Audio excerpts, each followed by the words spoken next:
Can you really fly from Serengeti to Zanzibar? Yes, in many cases you can.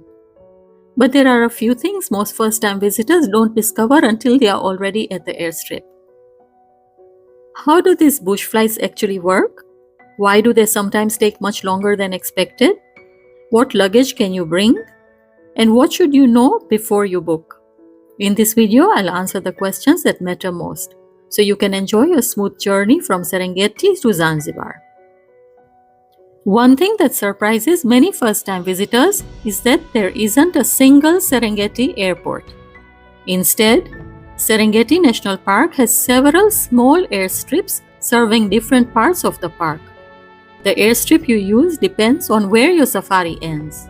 For example, travelers staying in central Serengeti often depart from Seronera airstrip, while those following the Great Migration in the northern Serengeti may fly from Kogatende. Your safari operator will normally arrange the most convenient airstrip for your itinerary, so you don't have to worry about planning this yourself. Bush flights are very different from flying on a large commercial aircraft.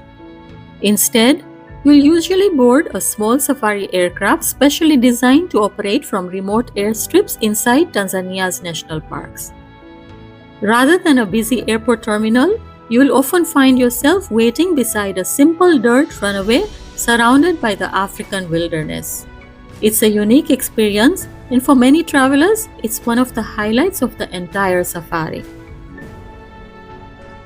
People often ask, is it a direct flight? The answer is sometimes, but not always.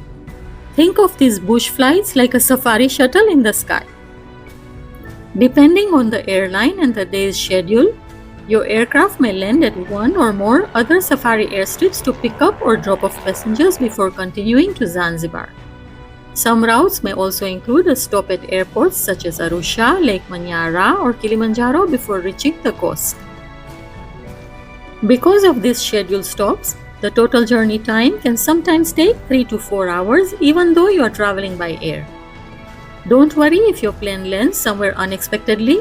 It's completely normal and all part of how Tanzania Safari Flight Network operates. The good news is that every stop offers another chance to admire Tanzania from above. From endless savanna and the Great Rift Valley to the turquoise water of the Indian Ocean, the views make the journey an unforgettable part of the adventure. So when you are planning your itinerary, don't judge the journey by the actual flying time alone. Allow several hours from leaving your safari lodge to arriving at your beach hotel in Zanzibar. If there is one piece of advice I can give, it's this. Bring a soft-sided duffel bag. Most safari airlines have strict baggage limits and generally require soft luggage because smaller aircrafts have limited cargo space. Hard shell suitcases are usually not suitable. Before you travel, always check your airline's current baggage allowance, and especially if you are carrying camera equipment or other heavy items. A little planning here can save a lot of stress on the travel day.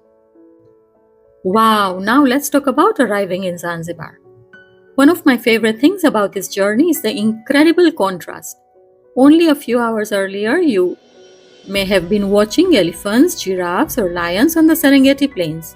Now you're stepping into warm, tropical air surrounded by palm trees on the turquoise waters of the Indian Ocean. If you are staying in Stone Town, you're only a short drive from the airport. If you are heading to the beaches like Nungwi, Kendwa, Paje, or Jambiani, it's worth arranging your transfer in advance so everything runs smoothly after your flight. If you are booking your safari through a tour operator, your Serengeti to Zanzibar flight can often be arranged as part of your itinerary, making the whole journey surprisingly simple. One final tip: because bush flights operate between remote airstrips, schedules may occasionally change due to weather or operational requirements. That's completely normal. A little flexibility is simply part of traveling in the African wilderness. One of the things I love most about Tanzania is how quickly the scenery changes. In the morning, you could be watching wildlife in one of Africa's greatest national parks. Just a few hours later, you are relaxing beside the Indian Ocean on the beautiful island of Zanzibar. Few places in the world offer such an incredible bush to beach experience in a single day. If you are planning your Tanzania adventure, I hope this video has helped make the journey a little easier. Thank you for watching Timeless Tanzania. Travel slowly, feel deeply.